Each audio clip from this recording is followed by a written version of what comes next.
This property is illegally occupied. This woman marched onto my land and started screaming at me like I'm a criminal. She's waving papers demanding I pay fines, claiming she's the HOA president. The problem? I researched this farmhouse for months specifically because it's not in any HOA. I've got legal documents proving she's wrong, but she won't listen. She just keeps getting louder, more aggressive, more unhinged. When I try to show her my paperwork, she completely loses it. What happens next? Well, let's just say this entitled neighbor picked the absolute worst person to mess with. Comment if you've ever wanted to put an entitled neighbor in their place. Look, I'm Marcus, and I've been dreaming about this exact moment for 3 years. Moving boxes scattered across my front yard, September sunshine warming my face, and finally, owning a piece of property where nobody can tell me what color to paint my mailbox or how tall my grass can grow. I specifically chose this 1,800-foot farmhouse because every single document, survey, and legal opinion confirmed it sits outside any homeowner association jurisdiction. I'm talking county records, title insurance, 3 different real estate attorneys, and even the original 1870s land grant. This place has been gloriously HOA-free since before HOAs even existed. So when this woman marches across my lawn like she owns the place, clipboard in one hand and manila folder in the other, my first thought is simple curiosity. Maybe she's a neighbor welcoming me. Maybe she's got something neighborly to offer. What I'm definitely not expecting is for her to stop 3 feet from my moving truck and announce herself like she's serving a warrant. Sir, I'm Karen Mitchell, president of Maplewood Heights HOA. This property requires immediate compliance with community standards. Her voice has that practiced, mirror-rehearsed tone. She's standing with her shoulders squared like a drill sergeant addressing new recruits. You know what really gets me about people like this? The absolute confidence in their own authority when they've never bothered to verify if that authority actually exists. I appreciate good record keeping. So my first instinct is to give her the benefit of the doubt. Maybe there is genuine confusion. Maybe boundary lines changed. Maybe there was some recent annexation I missed during my research. Ma'am, I appreciate your concern, but this farmhouse is outside your HOA boundaries. I have comprehensive documentation. I'm being polite because I'm an engineer. I believe in data, evidence, and giving people the chance to review facts before jumping to conclusions. I pull out my thick folder with property surveys, legal opinions, and county records that go back over a century. 3 attorneys confirm farmhouse independence. Here's the historical boundary documentation. But Karen's professional smile turns sharp faster than you can say property values. Your documentation is incorrect. This property has been in violation for years. She says it with such certainty that for about half a second, I actually wonder if I screwed up somewhere in my research. Then my rational brain kicks back in, and I remember the literal months I spent verifying every detail about this purchase. Here's where things get interesting. Most reasonable people, when presented with official legal documentation, would at least take a look, maybe ask clarifying questions, maybe suggest we compare notes. Karen barely glances at my evidence before dismissing it entirely. Those records are outdated. I have current HOA authority maps. She waves her manila folder like it contains state secrets. That's when my engineering brain starts cataloging details. Her papers look professionally presented, sure, but the edges are slightly blurry and the colors aren't quite what you'd expect from official government documents. The fonts are inconsistent, and those official-looking seals seem a little too perfect to be real. It's like looking at a really good fake ID. Impressive at first glance, but the details don't hold up under scrutiny.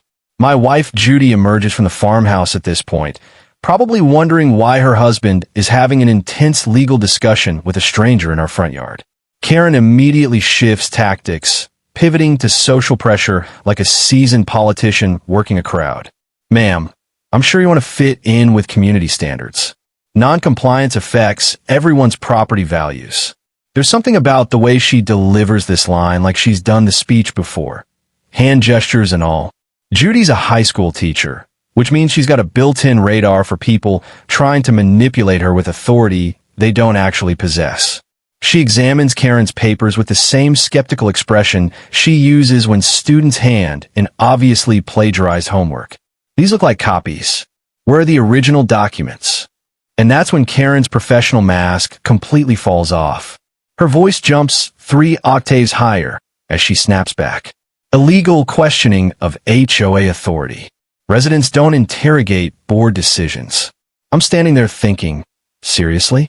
A simple request for original documentation is now illegal questioning. What kind of authority figure gets defensive about basic verification requests? Here's the thing about the word illegal.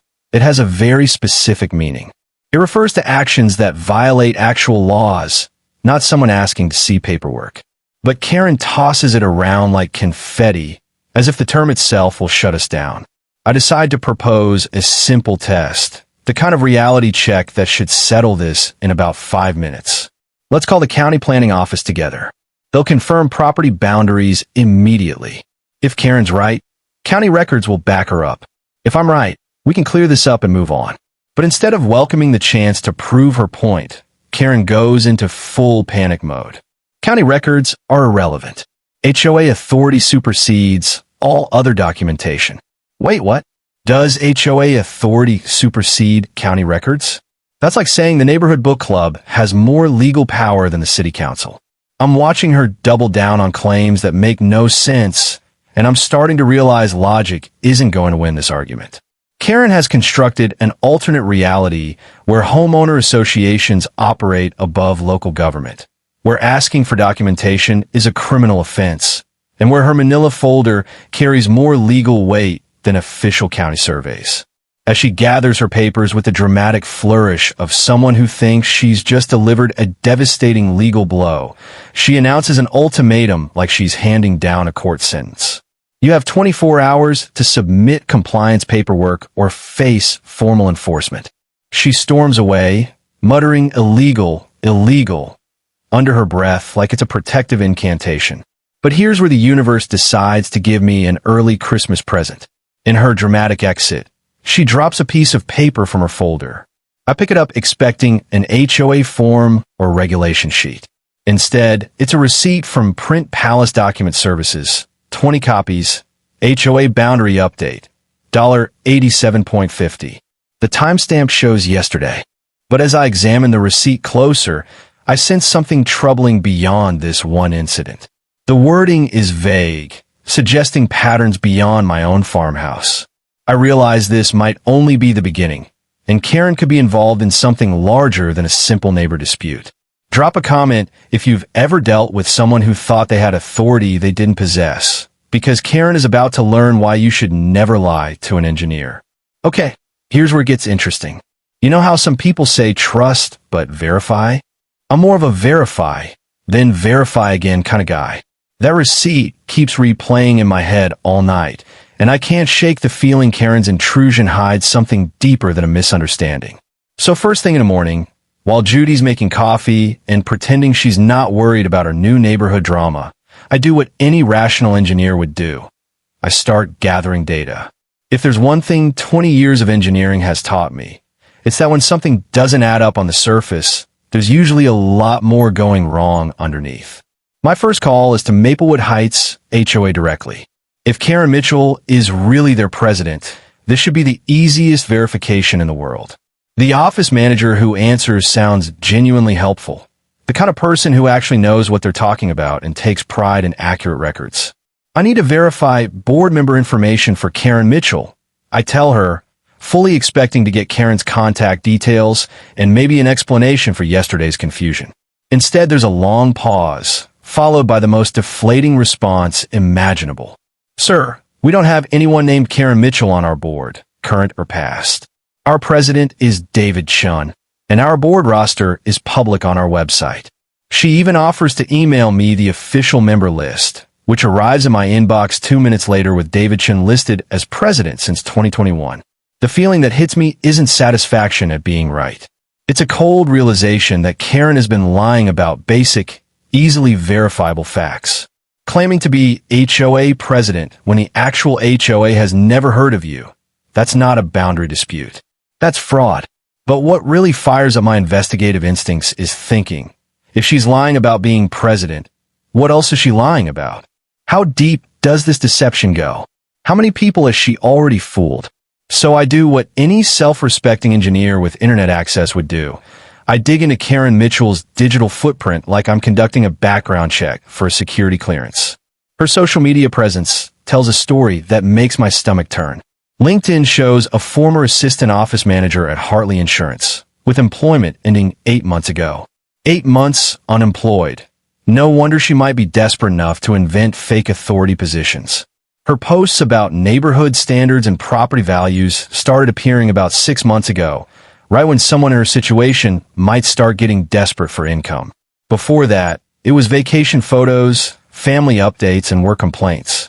Then suddenly it's all community compliance and the importance of maintaining standards.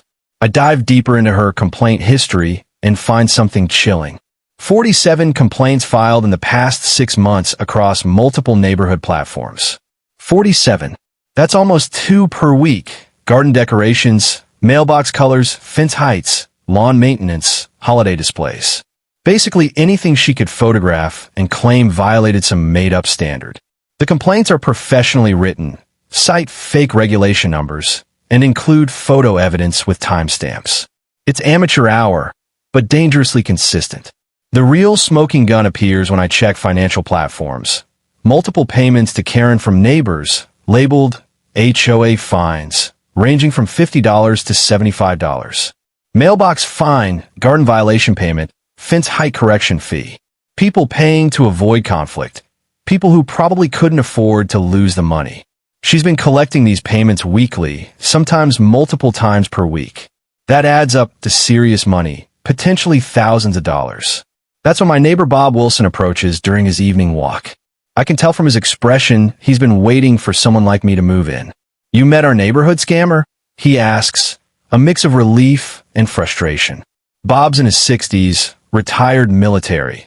The kind of guy who doesn't suffer fools gladly, but also avoids drama unless necessary.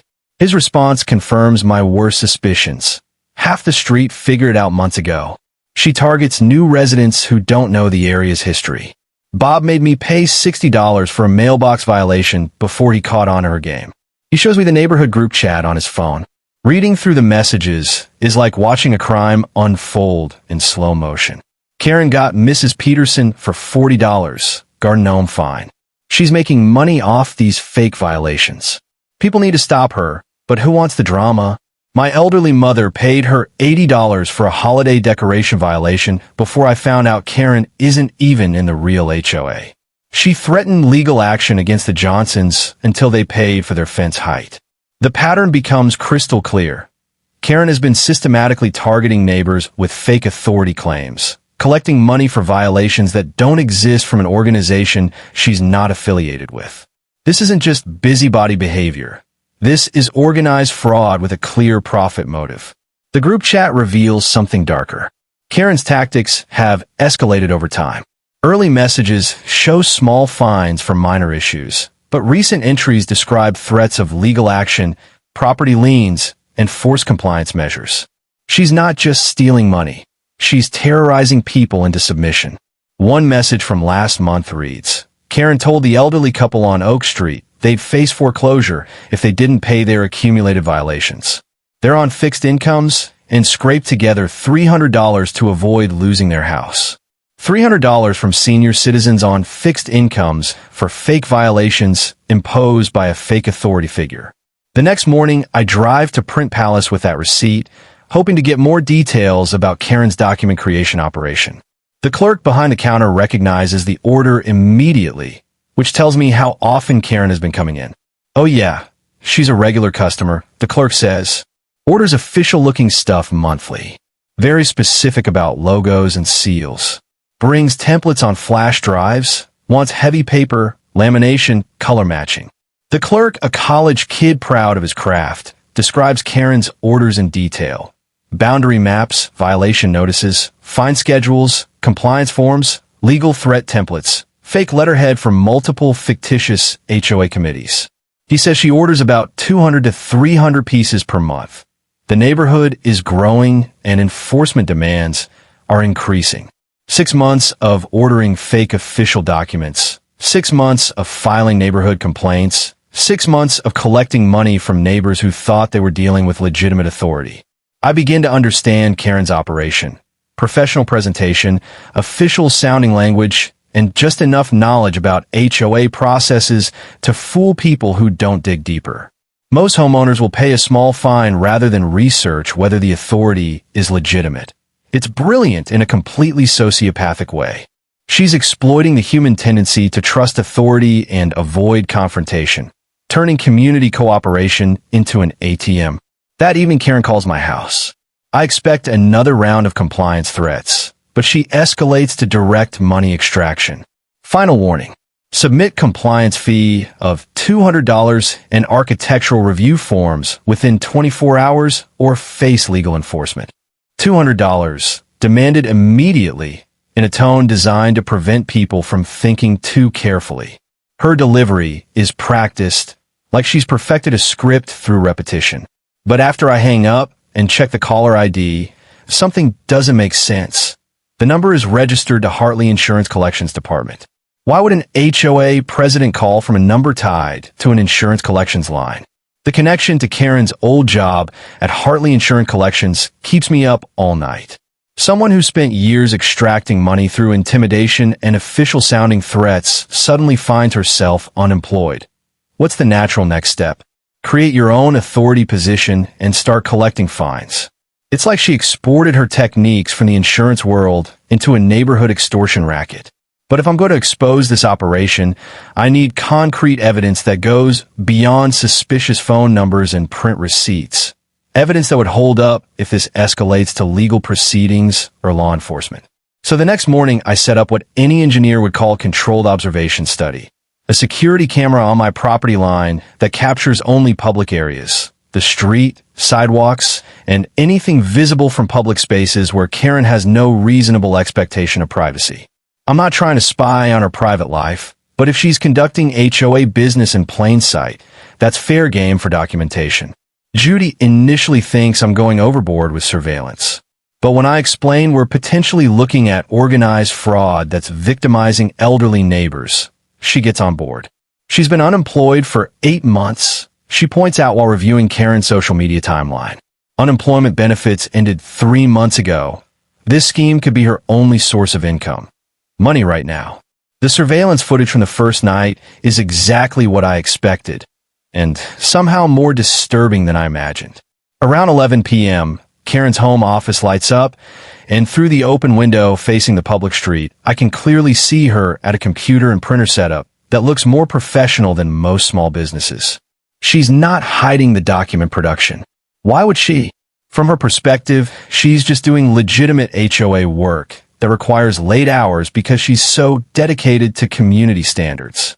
The footage shows her rehearsing staged violation scenes, arranging props under a magnifying lamp, and organizing them into folders designed to mimic authentic evidence packages for unsuspecting neighbors. What's striking is the methodical nature of it. This isn't someone hastily cobbling together fake paperwork. She has a systematic process that suggests months of refinement and continuous improvement. Night 2 reveals the money exchange I suspected all along. Seeing in real time makes the fraud feel viscerally real in a way payment records couldn't. Mrs. Peterson, the elderly neighbor who got the garden gnome fine, approaches Karen's front yard around 7 p.m., carrying an envelope with nervous, careful movements that show she's been dreading the meeting. The interaction is brief and businesslike. Karen hands over official-looking documents while Mrs. Peterson counts out cash with shaking hands. Watching Mrs. Peterson's body language makes my stomach turn.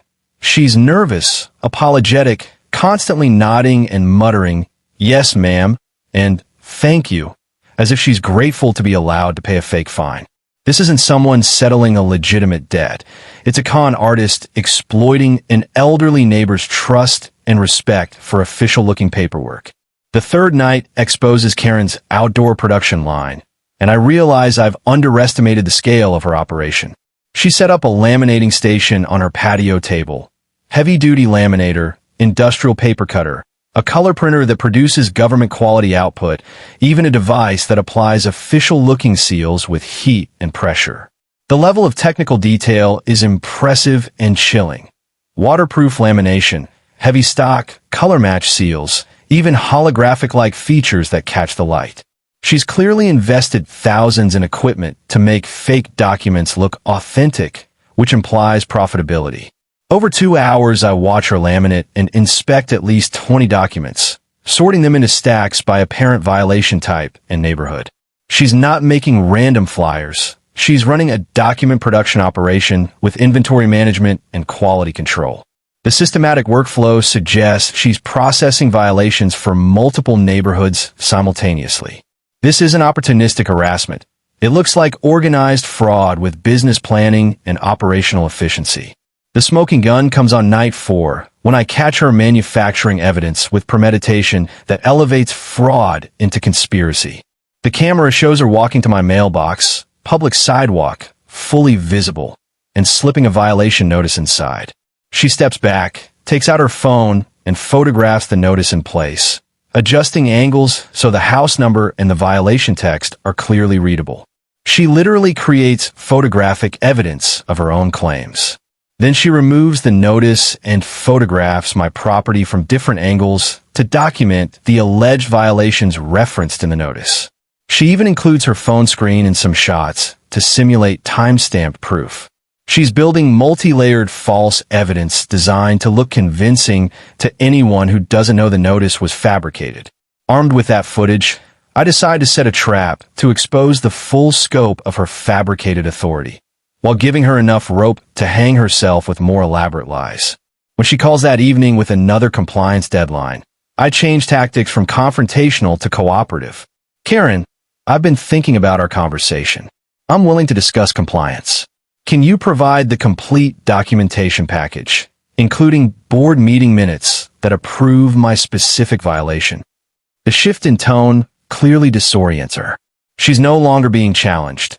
I'm treating her like a legitimate official asking for standard documentation any real HOA would provide.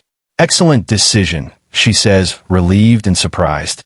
I'll prepare comprehensive HOA materials for your review.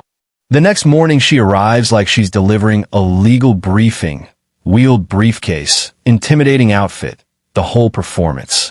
I have comprehensive HOA records documenting 3 years of violations and enforcement actions, she announces, spreading documents across my kitchen table like she expects to win a courtroom case. Her package is a masterpiece of fabrication. Fake board meeting minutes featuring her alleged signature alongside fictional board members. Detailed architectural standards citing plausible-sounding regulation numbers and county codes. A fine schedule ranging from $50 to $500 with escalation procedures. Forged neighbor complaint letters with fake signatures and addresses. The documents reference meetings that never occurred, cite rules that don't exist, and bear seals she clearly created with design software. The presentation is so convincing that someone without reason to dig deeper could accept it as legitimate. That's where my engineering background becomes useful. I start asking verification questions legitimate authorities can easily answer, but fake ones can't.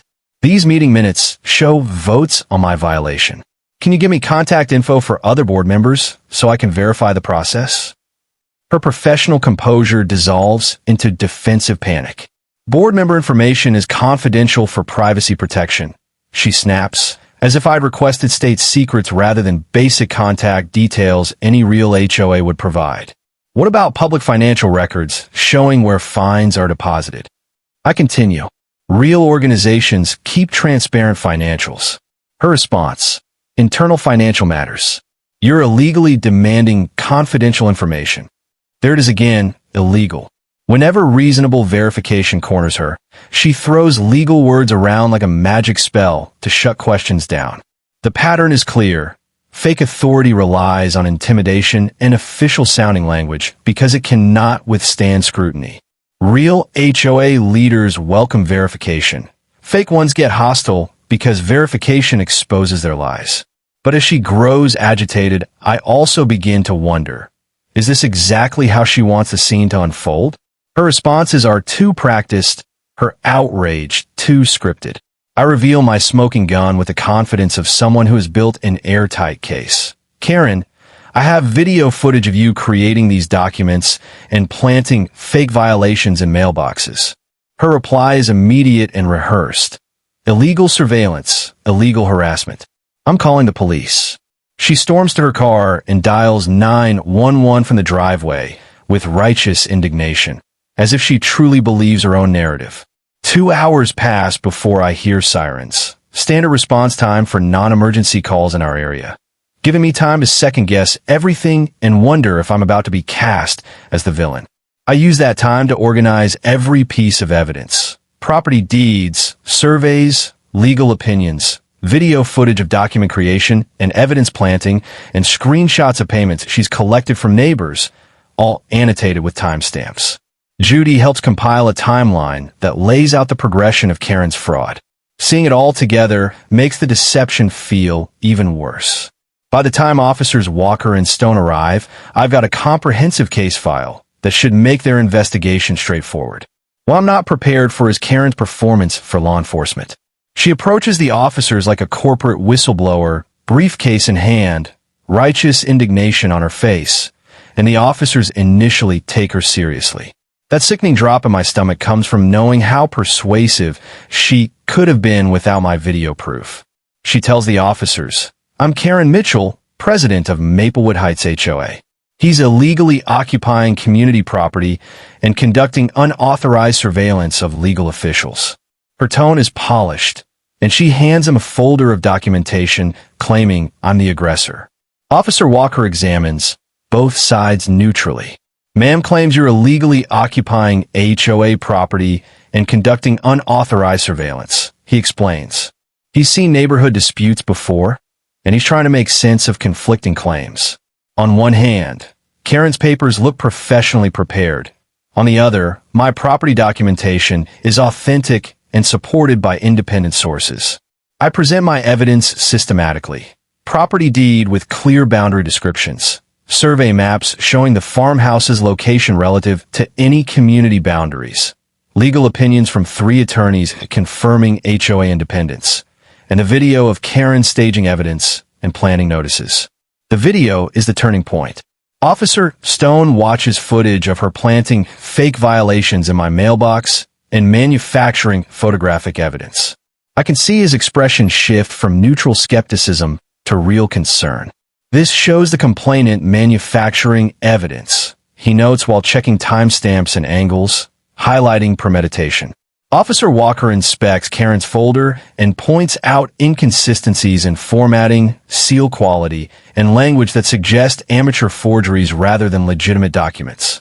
The contrast between my authentic legal records and Karen's forgeries becomes impossible to ignore, even to officers without specialized training in document authentication. But Karen doesn't fold when faced with evidence. She doubles down with increasingly desperate claims that reveal how deeply detached from reality she is. Officer Stone calls Maplewood Heights HOA for verification, and when they confirm she's never been affiliated, Karen explodes into accusations of conspiracy. "Corrupt HOA office," she cries. "They're illegally denying my presidential authority. I have legal documentation proving my position."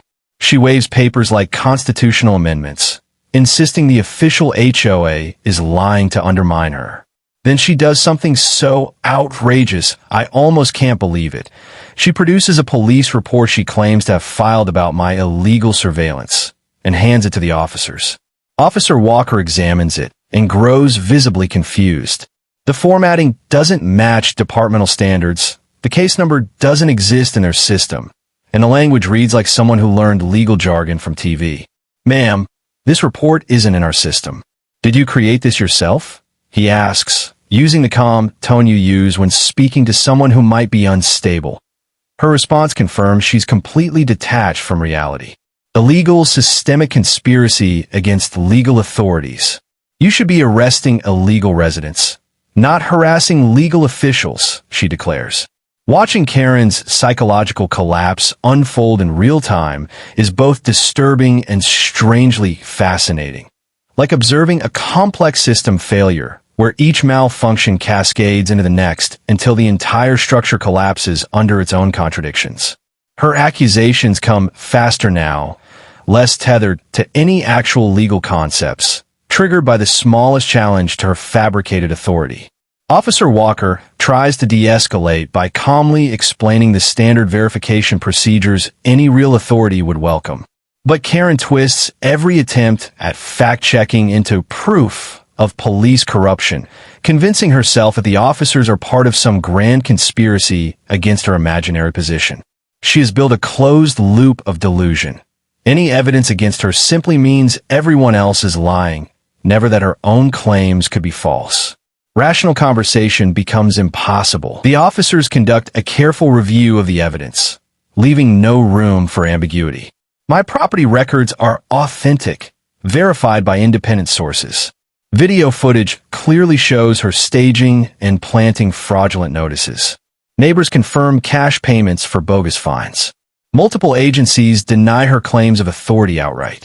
In contrast, her paperwork is riddled with amateur errors that don't match legitimate standards. The pattern of fraud is undeniable. Both officers acknowledge they are dealing with organized deception, not a simple neighborhood quarrel. Officer Stone explains that filing false police reports and impersonating authority are serious crimes that could lead to charges if she doesn't stop. But instead of backing down, Karen grows more hostile, lashing out with desperate claims about illegal threats against legal officials and corrupt conspiracies. She accuses the police themselves of being part of the plot against her, creating the surreal image of law enforcement being lectured on legality by someone who has been committing systematic fraud for months. Officer Walker issues a final warning. Any further false reports or fabricated documents could result in criminal charges. Yet she treats even this professional guidance as further proof of corruption. The most chilling part is realizing that she may actually believe her own lies. This isn't a con artist caught red-handed trying to bluff her way out. It's someone so invested in her fantasy that she can't separate delusion from reality.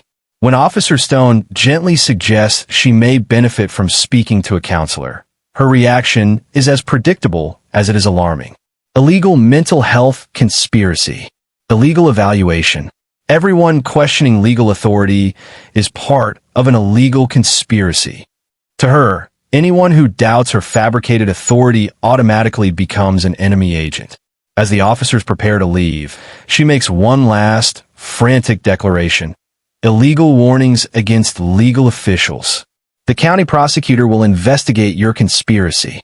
Then she storms off, speeding away with reckless abandon, a danger to herself and anyone else on the road. Officer Walker turns to me with a grim warning that chills me to the bone. Document everything. People this deep in delusion rarely stop escalating until they face real consequences or professional intervention. Watching her taillights fade into the distance, I realize the nightmare isn't over. If Karen is this desperate to protect her lie, what might she do next? 3 days later, the phone rings. It's David Chun from Maplewood Heights, HOA. His tone is professional but urgent. Mr. Marcus, our office received an incident report about someone impersonating our organization. This impacts our legal liability. He explains that neighbors have been paying money to a woman claiming HOA authority. There's controlled anger in his voice. Not just professional concern, but personal outrage. Fraud against his neighbors isn't just a liability issue. It's an insult to the trust legitimate HOAs work hard to build. David proposes a public meeting to clear the HOA's reputation and address damages. What strikes me is his insight into Karen's psychology. He knows she'll show up, because her delusion won't allow her to stay away. She's built her entire identity around this false authority. To admit defeat would mean admitting years of lies. David predicts, with calm certainty, that she'll walk right into the trap, convinced it's her chance for vindication. Saturday arrives with crisp autumn air, an almost pleasant backdrop for the unmasking of a months-long fraud. The community center is arranged for serious business. Rectangular tables in a U shape, an official HOA banner, plaques for board members, and a sign-in sheet to create a permanent record. 8 households attend. Those who paid Karen's fines, plus neighbors curious if they'd been targeted. The room is tense, but hopeful, as though everyone senses this is the moment to reclaim their community. Then Karen makes her grand entrance. She strides in like she owns the place. Business suit, wheeled briefcase, and a prepared presentation folder. Her expression radiates righteous confidence, as though she truly believes she's about to chair this meeting and expose us as the frauds. I'm here to address the illegal conspiracy against legitimate HOA authority and protect residents from property violations, she announces, her voice carrying the polished authority that once intimidated victims into compliance. For a moment, I see confusion flicker across some faces, proof of how convincing her act has been. But she doesn't realize she's walked straight into David's carefully prepared trap. The internet has a way of spreading stories that both impresses and terrifies my engineering brain when I think about the power of viral content distribution today. The numbers are remarkable from a data analysis perspective. While they're nowhere near the millions that celebrity-driven clips or political scandals attract, the video titled, HOA Karen Loses Control at Community Meeting has already reached 267,000 views in just 48 hours. An incredible organic rise for amateur neighborhood footage with no marketing budget or promotional push. The longer compilation, Fake HOA President Epic Meltdown, has pulled in 98,000 views on the main video platform. Even more significant is our community group's warning post, Exposed, Karen Mitchell Fraud Alert, which has been shared 347 times locally. That number matters more than national clicks because these are people in our immediate area.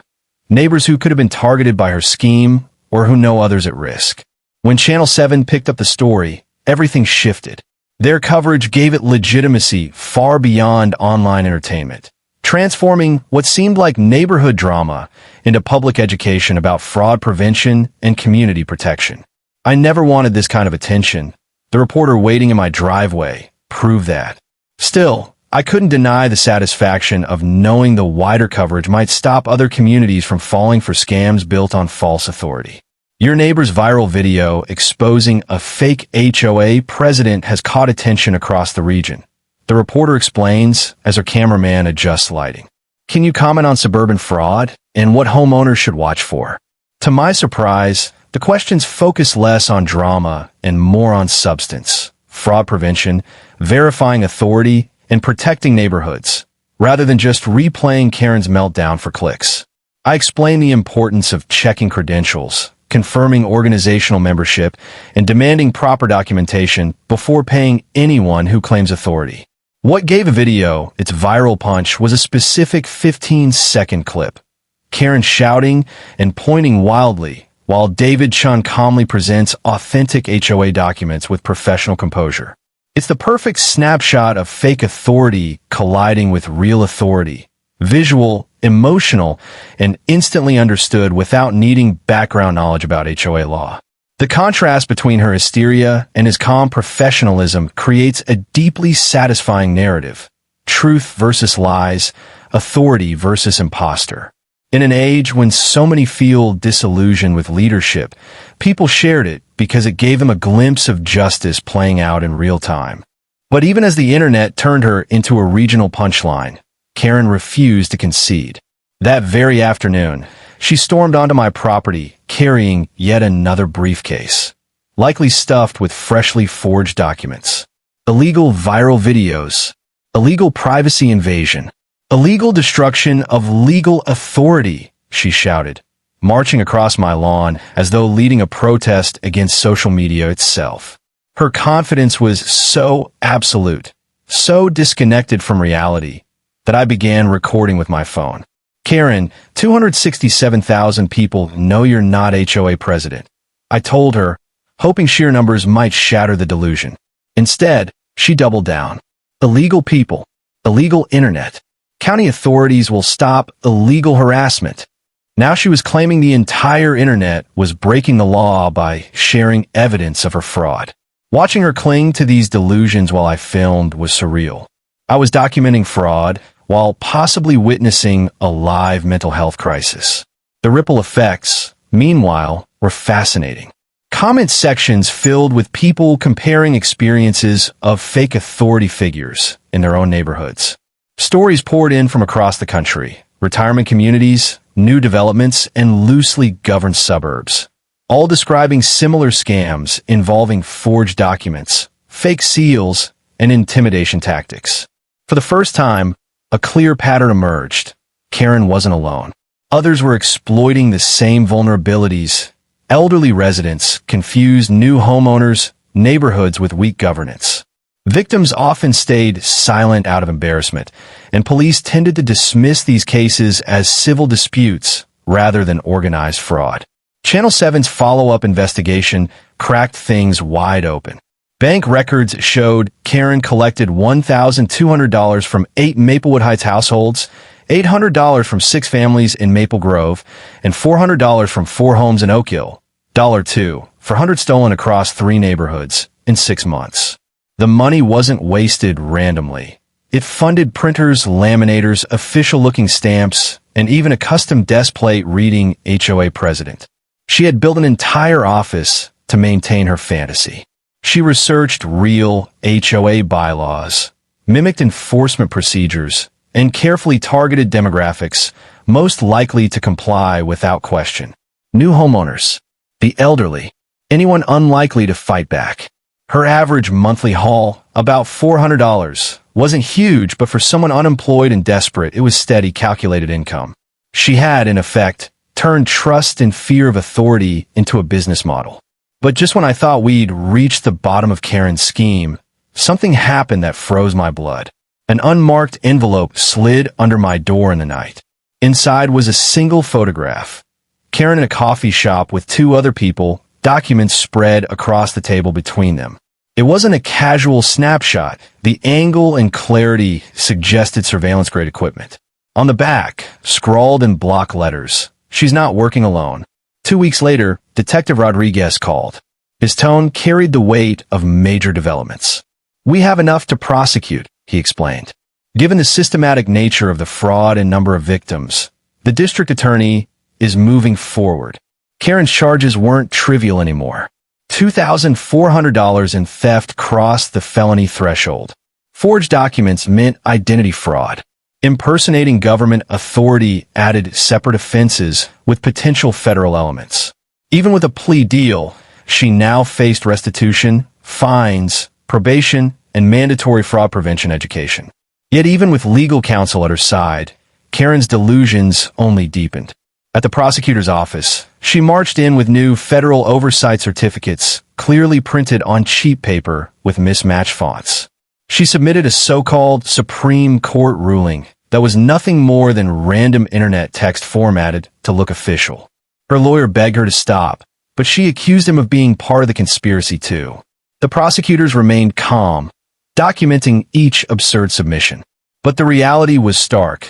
Karen was actively committing more fraud during plea negotiations.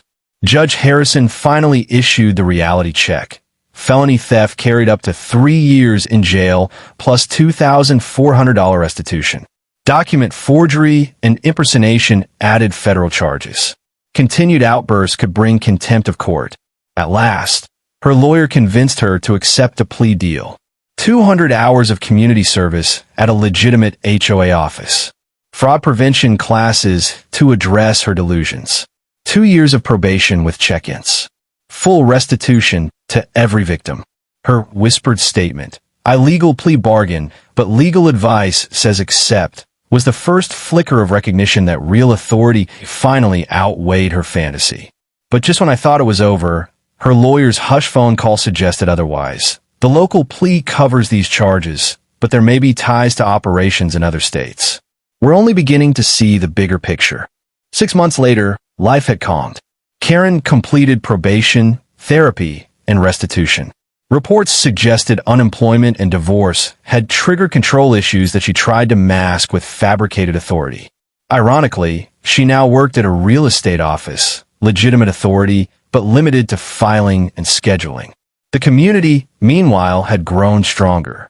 HOAs created verification websites. The county launched a fraud reporting hotline. Even print shops started requiring proof before producing official seals. What began as a fraud became a region-wide education campaign. As I sat on my porch sipping coffee, Judy joked, "Remember when our biggest fight was over paint colors?" She wasn't wrong. Our strange saga had become local folklore. Neighbors now used illegal as shorthand for bogus authority claims. Consumer agencies taught Karen's case as a warning. Police received training to spot staged evidence. The final mystery of that photograph was solved too. It came from another victim in a different state, part of a group tracking similar scams. Karen's meltdown had not only dismantled her own scheme, but exposed a multi-state network. Arrests followed, protecting thousands more. In the end, Karen's legacy wasn't her fraud. It was the fraud prevention systems we built because of it. Her downfall saved far more than she ever stole. Thanks, Karen. You taught us to verify before we trust. It only cost you $7,300 and a criminal record. That's how justice works when fake authority collides with real accountability.